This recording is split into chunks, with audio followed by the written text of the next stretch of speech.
It was a Sunday morning. Alex didn't really show his emotions always. I was with him and he's like, hey Dad, can I have a hug? And I gave him a hug and then he said, I'm gonna go for a walk. And then came back in the house and he goes, Dad, I want you to know you're a great dad and can you give me one more big hug? I'm like, all right. And I was like, Alex, everything all right? I'm fine, Dad, I'm fine. 20 minutes later, I hear the gunshot go off in the backyard. You're living in, like it really didn't happen. And so you're laying there going, is this real? When I was at work one day and I got a call from Kate from the Iowa Donor Network, and she said, hey, there's an elite athlete who would like to meet your family, who has part of Alex's donation, and he really wants to meet you. Would your family be okay with that? Fast forward to last week when his family learned that their son's tissue donation went to the Bulls' Lonzo Ball, and it's helping him come back from a torn meniscus in his left knee.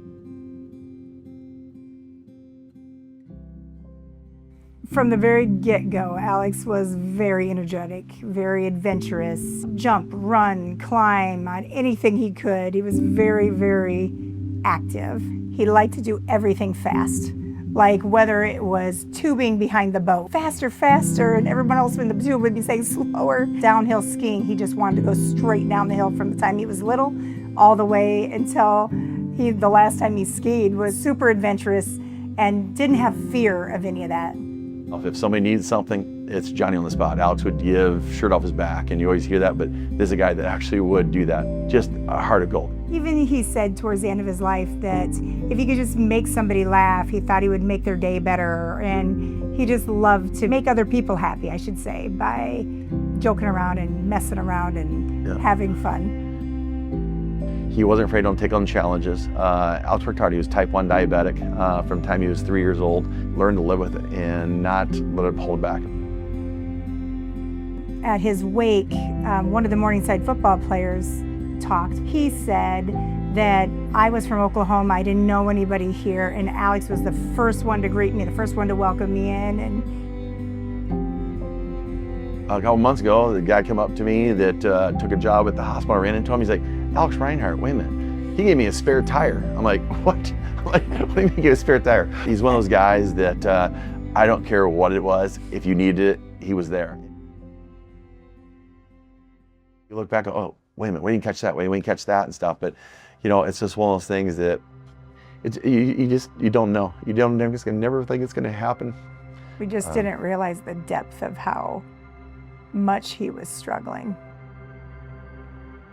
When they came in and they asked us, do you guys want to donate? Right away, all of us were in there. The kids were in there, and Carl and I were in there. And we all looked at each other and were like, Alex would want us to donate. He would, and he was an organ donor on his driver's license. But there wasn't much hesitation for any of us. We all just thought, you know what? The way he gave to other people and helped other people and loved on other people, and there's no doubt in our mind. Of course, we wanted to have Alex back. It's such a bittersweet thing, but we knew we couldn't have him back. And when we couldn't have him back, the next best thing is to help somebody else. So Iowa Donor Network and Joint Restoration Foundation and Chicago Bulls all worked together for us to meet Lonzo Ball. And so it happened very quickly. And so we flew out there, and it felt like a little gift from God that we could meet someone and watch him play in the NBA with a bit of Alex in him, and we can still follow him because he's still playing. And so when he's on TV, we can watch him and we can see him and know that Alex, that's a part of Alex. Felt like a huge gift to us.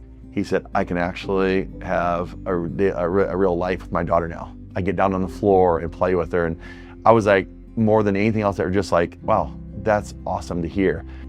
It's been really eye-opening for a lot of people that even if your organs can't be used, the rest of his body could be used. I will tell you, Iowa Donor Network did an awesome job.